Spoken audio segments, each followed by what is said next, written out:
Chat GPT use చేసి English కమ్యూనికేషన్‌ని ఎలా improve చేసుకోవచ్చు? నాకు స్పెసిఫిక్‌గా స్టార్టింగ్ నుంచి ఎవరైనా నా కమ్యూనికేషన్‌ని ఇంప్రూవ్ చేసే వే ఏదైనా ఉందా అంటే, మనం చాట్ జీపీటీ వాడి అది చేయొచ్చు. మరి ఎలాగో ఇప్పుడు చూద్దాం. నేనైతే నా చాట్ జీపీటీ కన్సోల్ ఓపెన్ చేసి చూపిస్తాను. ఇది ఫ్రీ వెర్షన్‌లో కూడా యూజ్ చేయొచ్చు. లెట్స్ సపోజ్ నేను చాట్ జీపీటీని ఇలా అడుగుతాను. నేను నేటివ్ తెలుగు స్పీకర్‌ని. నేను ఇంగ్లీష్‌ని నేర్చుకోవాలనుకుంటున్నాను. ఫ్రెండ్‌తో ఎలా కన్వర్జేషన్ చేస్తామో అలా నాతో కన్వర్జేషన్ చెయ్యి. నన్ను ఇలా డైలీ బేసిక్ క్వెషన్స్ అడుగుతూ ఉండు ఇంగ్లీష్‌లో. నేను చెప్పే ఆన్సర్స్ బేస్ చేసుకొని అది ఎవాల్యుయేట్ చేసి నేను ఎక్కడ ఇంప్రూవ్ అవ్వాలో కూడా నాకు సజెస్ట్ చెయ్యి. ఇలా నేను చాట్ జీపీటీని అడుగుతున్నాను. ఈ ప్రాంప్ట్‌ని మీరైతే గుర్తుపెట్టుకొని సేమ్ ఇలాగే మీరు కూడా ఇవ్వండి.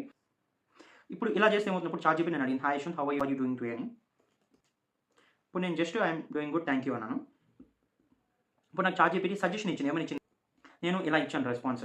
ఇప్పుడు చూద్దాం చాట్ జీపీటీ ఎలా ఇస్తుందో. Your response is good and natural. But here are a few suggestions to add more detail and variety. ఇప్పుడు చూద్దాం ఇది మనకి ఏం సజెషన్ ఇచ్చిందో. Not much, it's been a pretty uneventful day. I didn't have many activities plan.